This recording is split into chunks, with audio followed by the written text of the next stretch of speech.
সুপ্রভাত। রোজকার মতন আজকেও কিছু ইতিবাচক বিচারের জন্যে প্রকৃতির কাছে এসেছি সকাল সকাল। আজকের প্রশ্ন প্রকৃতি থেকে এই যে, হে প্রকৃতি, আমি জানি আমার স্বপ্নর লক্ষ্যটা এত বড়, সেটাকে প্রাপ্য করার জন্যে আমাকে আমার যোগ্যতাকে বাড়াতে হবে। সেই যোগ্যতাকে বাড়ানোর জন্যে আমি যখনই চেষ্টা করি, যখনই প্রয়াস করি, যখনই আমি বইটা খুলে বসি, তখন কিছুক্ষণের মধ্যেই আমি থেকে যাই, ক্লান্ত হয়ে যাই, কোনো ঊর্জা, কোনো উদ্বেগ নিজের মতো মুঝে পাই না। আমি নিজেকে ঊর্জাবান করার জন্যে এই সকাল সকাল ওয়াকেও বেরিয়েছি, তারপরে কিছু ফিজিক্যাল এক্সারসাইজও করব।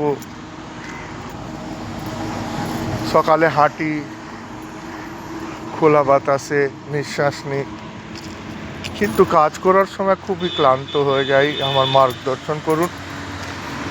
বললেন প্রকৃতি, দেখুন, আপনি যখন যেই কাজটা করেন সেটাকে মন দিয়ে যদি ভালো না বাসেন, তখনই আপনি একটু কাজ করে ক্লান্ত হয়ে যাবেন, বোর হয়ে যাবেন।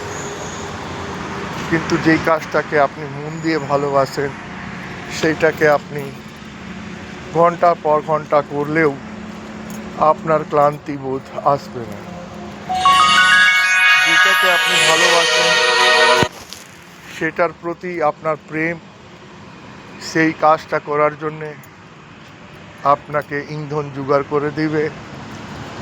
সেই ইন্ধন আপনাকে এত ঊর্জা দিবে যাতে আপনি আপনার কাজটাকে করে যেতে পারবেন। তাই বন্ধু, সর্বপ্রথমে আপনি যা করেন সেটাকে ভালোবাসতে শিখুন। ওই ভালোবাসা দিয়েই ওই ঊর্জার জন্ম হবে যে আপনাকে এগিয়ে যাবে আপনার যোগ্যতাকে বাড়াতে, আর ওই যোগ্যতা দিয়েই আপনি আপনার লক্ষ্যটাকে প্রাপ্ত করতে পারবেন। তাই বন্ধুগণ, রোজ এইভাবে ইতিবাচক বিচারের জন্যে চ্যানেলকে লাইক আর সাবস্ক্রাইব করুন। ধন্যবাদ।